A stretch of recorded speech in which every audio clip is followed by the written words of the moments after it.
Selamat pagi sini. Alhamdulillah, aku dapat seko. Parit tepi jalan, depan kedai makan. Ini dia ni. Mantap. Bocet nombor 3. Depan JPS Tok Seni. Parit. Alhamdulillah, dapat seko. Alhamdulillah. Tu dia ni. Ada kot, tak sampai sekilo kot. Baik, tepi jalan. Hasilnya hari ni. Ni seko. Borbon ni. Hujan. Ni semua CNR dah aku nak hantar kat orang pun tak dan. Lepas tak parit lepas umum tu aku. Ini beratnya. Hari tu hujan. Kilo. Pocet parit di jalan. Aku nak CNR sumir ni. Ini berat sekilo dah timbang tadi.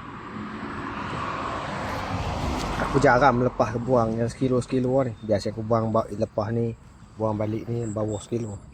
Ini aku lepaskan sekilo ni. Dia lantok dia main duduk sini. Ni. Okay.